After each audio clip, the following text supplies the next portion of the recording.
This is STAAR Alternate 2 Test Administrator Training. You are required to take this training because you have a student who will be assessed on the STAAR Alternate 2. Today's training will cover test security overview, eligibility and participation requirements, assessment window and important dates, and test design and administration. This training does not take the place of reading the appropriate manual. A non-secure test administrator manual is found only online this year. You will be provided the link to review this manual before you preview your materials.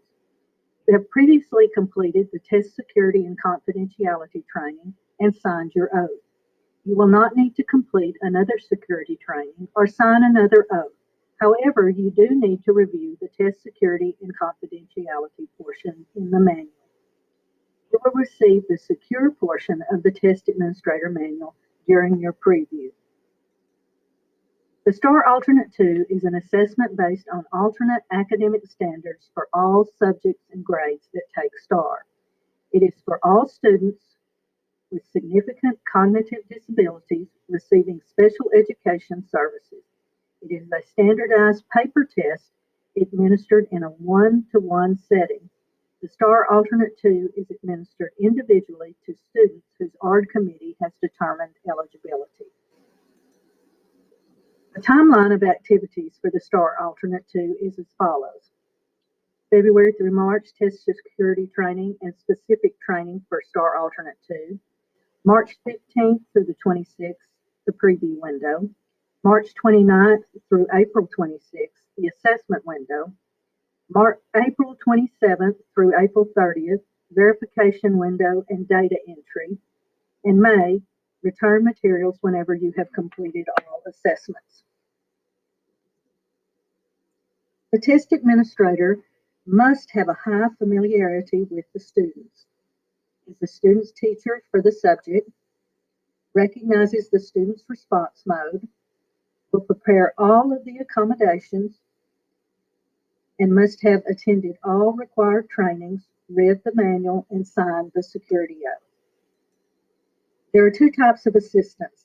Test administrator assistants are employees with specialized skills and provide support such as brailing skills. Classroom assistants provide physical support and continue classroom routines during testing. They do not help with testing. Both are required to attend training and sign an oath.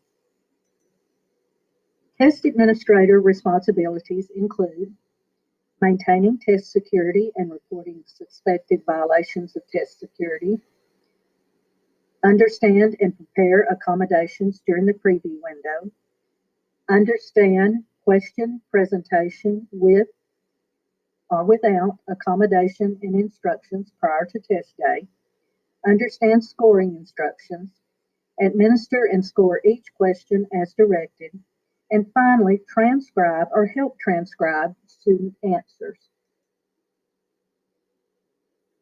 Test materials must be kept in a secure storage area at all times. Materials include test administrator manuals. The manual provides a guide to administering the test as well as specific instructions for administering each question. There are two parts of the STAAR Alternate 2 Test Administrator manuals. A non-secure front matter, which can only be found online, and a secure manual that comes with test materials.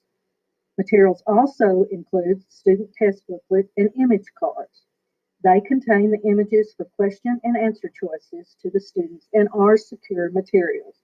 There is also a scoring document, which is considered a secure material once the student's name is on the form.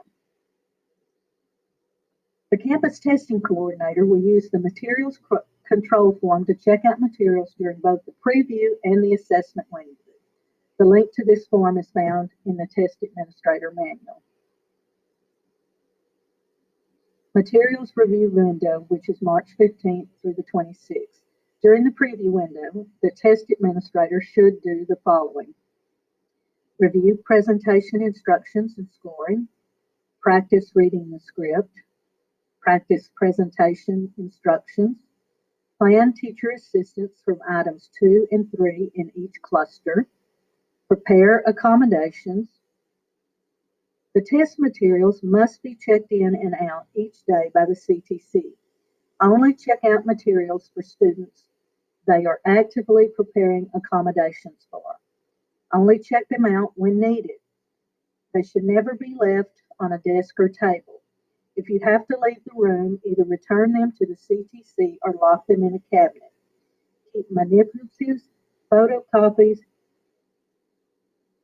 secure as well. Presentation, introduction of concepts to a student after preview and prior to administration is a serious test irregularity and will be reported to TEA.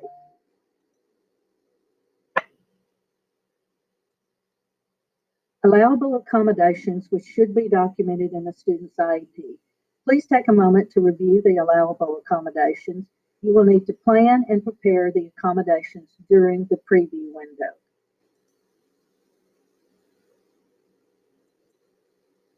Please remember the following regarding accommodations.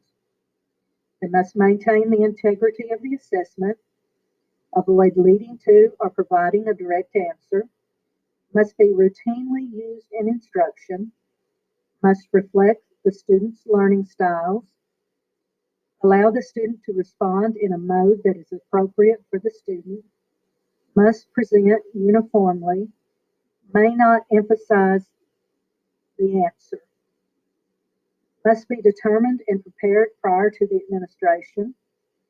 Accommodations routinely used for positioning and behavioral supports can be provided for any student. May add language that encourages the student to stay on task, may not add language about content. Test administration. Consider timing options. Administer the assessment at a time most appropriate for the student. Allow breaks as necessary, and administer over several days or sessions. Tests should always be administered by presenting the student booklet. Cannot be given by presenting the image cards only. Image cards are not required for students who do not have this accommodation. The standardized question format is as follows. Presentation instructions, how to direct the student to the stimuli. Stimulus visuals, how the stimulus is displayed for the student. Scoring instructions, how to evaluate the student. Please take a moment to review the presentation instructions.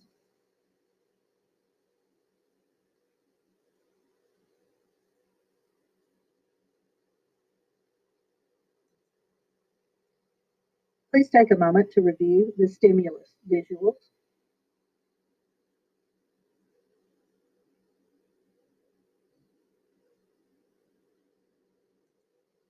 Please take a moment to review the scoring instructions.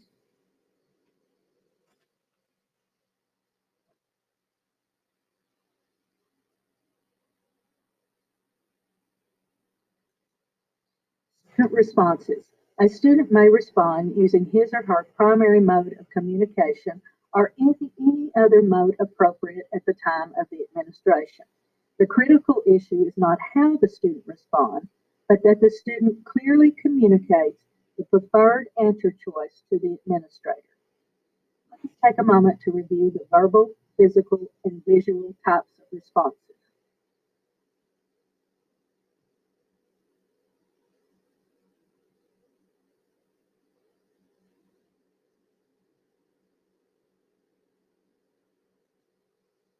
After the assessment is complete, you will need to make sure the responses and types of accommodations are entered on the scoring document.